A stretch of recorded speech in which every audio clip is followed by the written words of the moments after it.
I'm Sherri. This is Lana. This is Real Estate Tips with S&L. And today we have asked Eric Callahan to be our guest. Eric, why don't you tell us where you're from?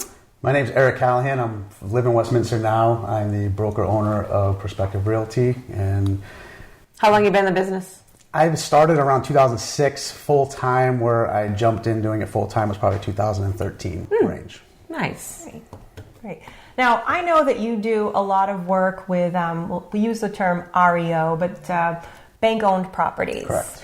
And I felt like this was timely, in terms of coming off of this pandemic, the state of emergency being lifted, and that you might have some information to share with us on what direction you feel the market could potentially be going in. Yes, so right now, when you look on the market, you don't see very many foreclosures. There's very, very few.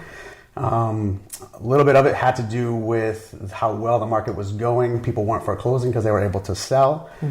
But currently, then they stopped all foreclosures due to the pandemic, so that really halted it. So right now, like our inventory, we usually have 70 to 100. In our inventory right now, we have about 20. 70 to 100? 70 to 100 is pretty much where we kept it. Wow. And that would end up, we wouldn't list them all because some people would be in there. We'd have to start the eviction process. Other times it would just be get them and sell them. Sure. So right now about 20 to 30 max. I think we're just around 22 right now for our company. And there's just not many coming. Like we get one a month right now. So do you hear in the pipeline from... Yes, the banks are saying that their pipeline's filling up, but they can't do anything about it right now. The banks play it very conservative, so they're not going right into the foreclosures as soon as they see that it's lifted. They want to wait to make sure that everything is golden before, because they don't want to do all the process of paying for it. So it's probably a few more months out before you'll start seeing foreclosures starting the process.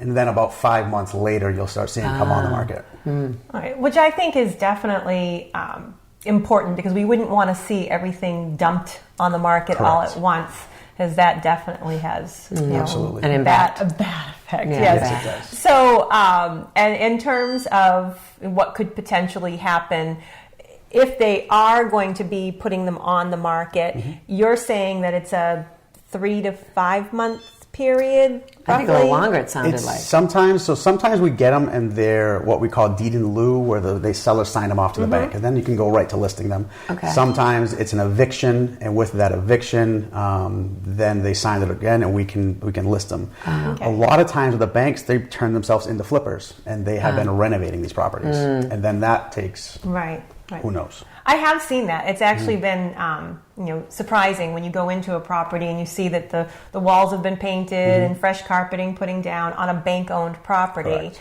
So there's definitely different types of foreclosed homes that are out there. Absolutely. Yeah. So they play it because they don't do a full flip like people that flip houses. Yeah, they pretty much just do. Sometimes they'll do a new kitchen, countertops, floors, and paint. They're not gonna gut the house. And it's amazing that they'll actually turn the water on. They'll have power, because before you'd be going in and there's nothing on. Correct. So you open the door to a lot more buyers to buy. Yeah. Well, so it sounds like we could have some changes in the future, and appreciate you coming, because this is good information for us. And so if you want to find Eric, you can find him here in Westminster, over at Prospective Realty, and Lana and I are over at Caldwell Banker in Leominster. Sounds good. So, Thank you. Thank you.